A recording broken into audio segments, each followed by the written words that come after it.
Hey guys, this is my 2023 F150 Lightning Pro, and today we're going to be installing some bed lights. It's my understanding that these can be installed on the Pro or XLT. A lot of the upper trims actually have this standard, but we're going to be adding this to a lower trim model. As far as I can tell on the forums, the Pros without zone lighting will not be able to add this feature, but if you added the tow technology package or your truck is equipped with it, you probably have the zone lighting, so you should be good to go. Here's all the parts we need. And a couple of trim tool or flathead screwdriver would be good. And then we're gonna use a laptop with a OBD2 to USB plug so that we can hook up a laptop and turn these on with forscan. Yeah, so that should be pretty much everything.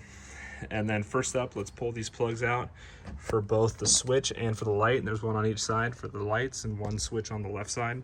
So we'll pull those covers off and then we'll start hooking up some wires. Okay, first we're gonna take our first wire assembly.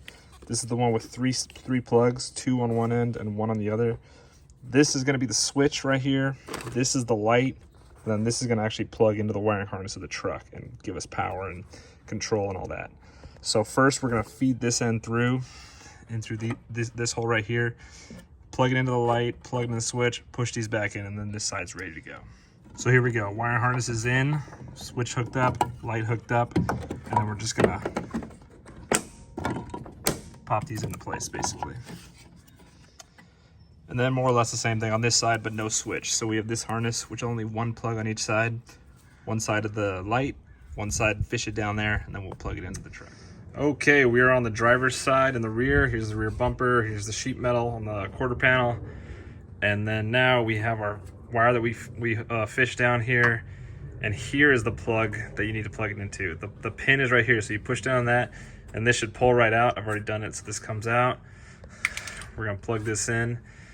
And then there's a white little push pin that goes up here, and there's a hole in the sheet metal that you can push that into. So that'll secure it. And then this should feed in just like that. You should hear it click when it's in.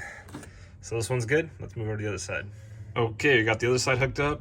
Now we're over to the passenger side. Here's our cord hanging down very nicely. And then here's our dummy plugs. We need to get this one unhooked and then this one plugged in, and then we can secure these pins. And then we'll pretty much be done with the install. Then it's time to move over to coating. So yeah, let's get this done. Okay, just for reference, the pin you push down is right here. You can see where my thumb is. And then this thing should pull right out. And then now, time to get it hooked up. Okay, got our wires plugged in, pushed our pin into that little hole up there, and we are all secure, ready to go. Okay, here we go. We got the computer hooked up, ready to run forscan. We have our USB to OBD2 plugged in. This is not going to be an overview on how to use forscan. This is only my second time using it, and there's a lot better videos on how to explain it. But this will just be showing you exactly where you need to go once you have it running. So once you're plugged in, we want to go down to body control module. Configurator right here, not the as-built one, we want the one below that. So we'll click on that, and then we'll go down here to run. Let that go, and once that's ready, a bunch of discernible things are going to pop up just like this. And then there's three things we need to enable. So we need to go to bed lamp right here, and we're going to turn that on to enabled. You're going to double click that, select enabled, and then we're going to go down here to rear something. Where is it? There it is. Yeah, we want rear exterior courtesy lamp switch input, and we're going to switch that to manual puddle.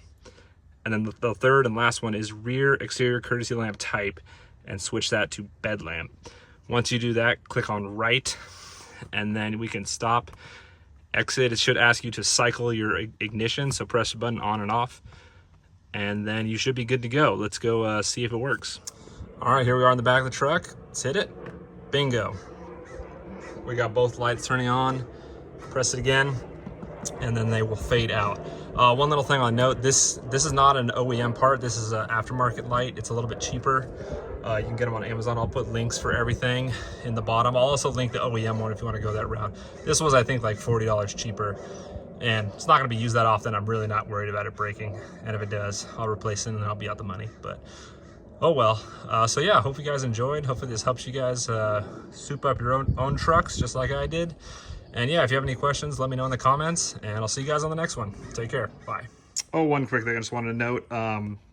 when you turn on your zone lighting in the app or in the truck, this will now turn this on as well as back here and the top of the truck. So a little bit extra lighting if you need that working back here at night, pretty helpful. So yeah, I just thought I'd add that. All right, thanks for watching. See you later.